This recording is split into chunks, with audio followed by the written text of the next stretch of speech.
Building your own PC is more popular than ever, and gaming PCs are in increasingly high demand. Now at MicroCenter, we offer all the parts you need to build your own PC, as well as custom PC build services. But did you know we also have our own line of pre-built PCs? I have a PowerSpec G446 Gaming PC here. Now, PowerSpec is MicroCenter's line of pre-built PCs using entirely market components.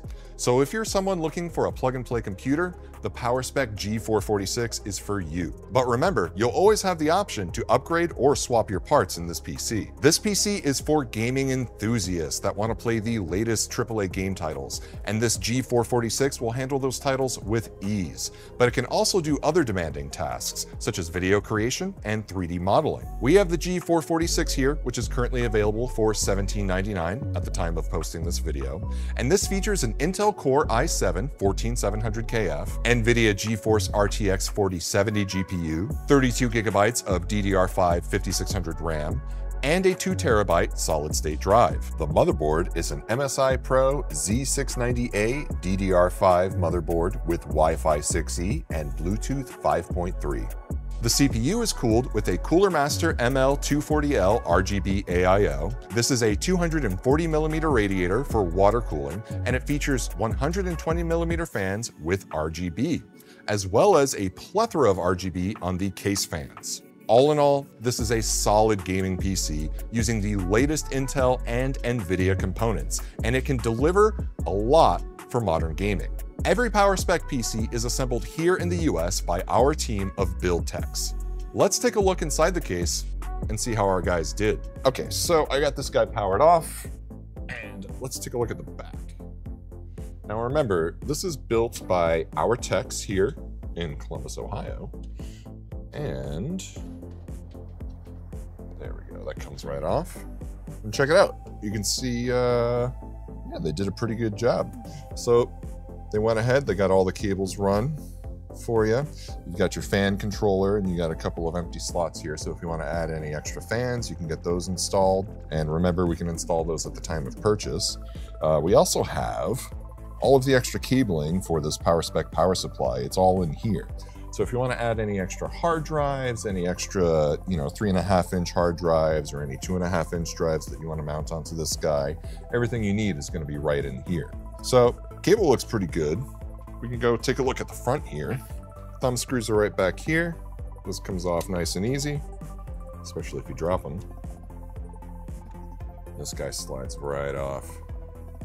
So we can take a look inside. You can see the AIO hooked up to the 14700K. You've got 2 open slots here, so if you want to add any extra RAM, and obviously you have your GPU here. The cool thing is that everything's run for you already, so if you want to upgrade your GPU down the line, you can swap this out. Power cables are already here, or if you need an adapter. Our guys did a pretty good job. This guy looks nice and neat.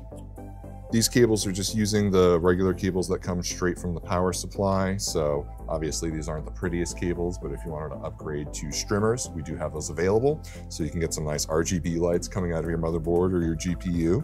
And all in all, our guys did a pretty good job. This is a solid build. What I like about this case is it has a mesh design, so on the front you can see the 2 fans, so when the RGB lights up you can see the RGB through the mesh. But the cool thing is it's got a nice open air design, so your airflow will be nice coming in from the front, coming up on the top, and then you got the mesh cover here. So this case is going to have plenty of airflow, so you're not going to have any issues with overheating inside the case. This AIO and this GPU definitely going to get enough air to keep these components nice and cool. On the back, you've got your I/O ports from the motherboard, so everything you need is right here. And then you've got all of your ports here for your GPU with your HDMI and your display port. Everything you need right out the box, good to go. This guy also comes with a keyboard and mouse right out of the box, so everything you need is here and set up for you right out the box. All you need is a monitor. Since we have the G446 set up here, let's take it for a test drive. I have it set up with this monitor, which is the HyperX 1080p monitor. This is a 240Hz gaming monitor. So we're gonna try a couple of different games on this G446. Right now I have Cyberpunk running, and we're at about 100 frames per second. Look at this, we've got ultra ray tracing's on. We are using DLSS though. We have all high, all ultra settings here.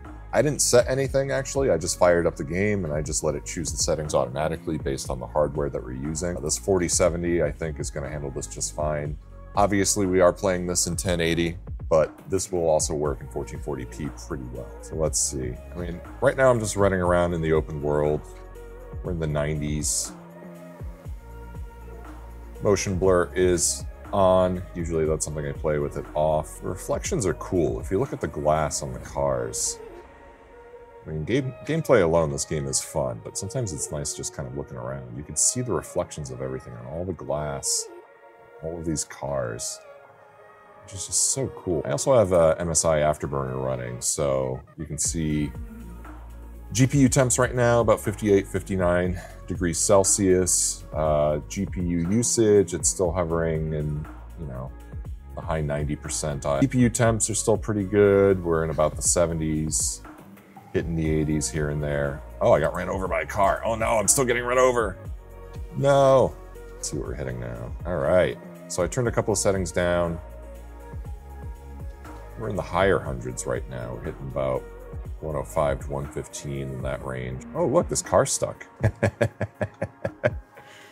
I like how nonchalant the NPCs are. Yeah, it's just another normal day in Night City. Look at that. All right, so now we're playing Valheim. This is one of my favorite games. I like doing this one because this game is actually more CPU intensive and it's still, you know, an indie game. It's not as well optimized as some other titles are, so it's kind of a nice way to sort of test the limits of your hardware. Right now the frame rate is jumping around 120, I hit 140.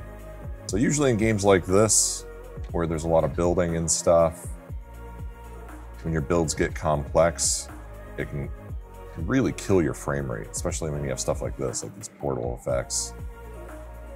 But it's handling it just fine. Hanging out, 175 now. All right, so GPU usage, 56 degrees, 70%. CPU's at about 70 to 75 degrees, which is pretty fine for this i7. And CPU usage is pretty steady in the 30 percentile, so that's good.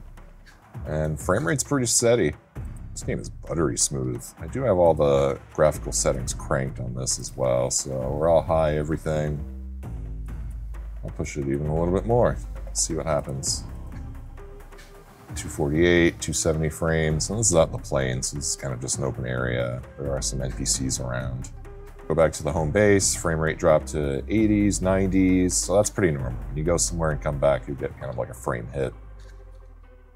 Hovering in the hundreds, but we're still powering right through this. This looks pretty good. All right, now we're gonna try some Fortnite. All right, so let's see. We're in the 120s, 130s.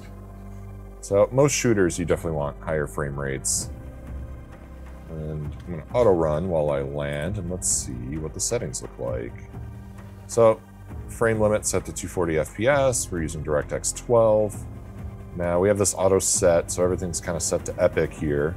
TSR's on. But we do have ray tracing off.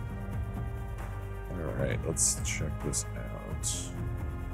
All right, so we're dipping in about the 90s.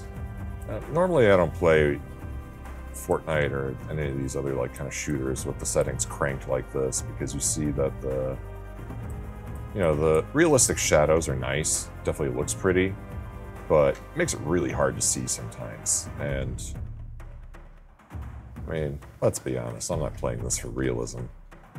So let's see, performance, we're about the hundreds or so. That's actually pretty good. All right, so frame rate's still hovering around the hundreds, which is still pretty fine. I'm gonna turn down some of the settings just a little bit. So like I said, you really want anything, shooter-based, you really just want better frame rate. I always turn down the shadows.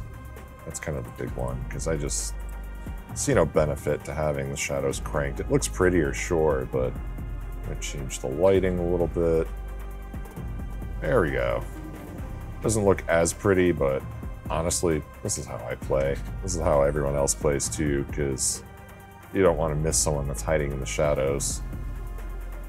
Now the frames are way higher. We're in the 170s.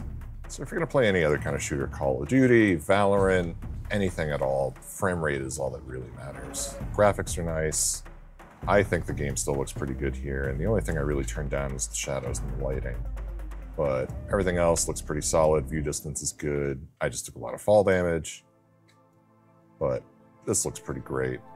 And this will run in 1440 very easily as well. Now, our lab here at MicroCenter does benchmarks on every single PowerSpec PC.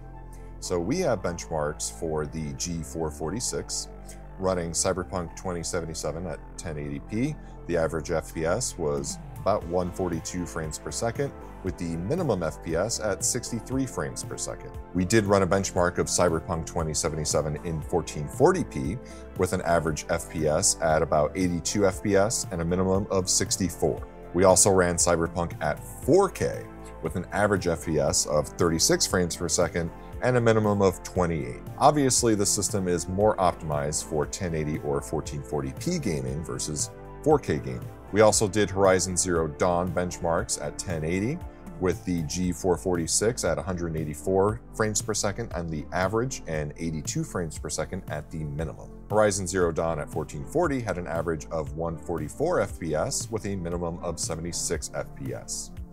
Horizon Zero Dawn at 4K had an average of 76 FPS and a minimum of 43. So the 4K of Horizon Zero Dawn performed better than Cyberpunk 2077, but again, our benchmarks show that this system is better suited for 1080 or 1440p gaming. We also did Metro Exodus at 1080 with the average at 73 frames per second and the minimum at 45 frames per second.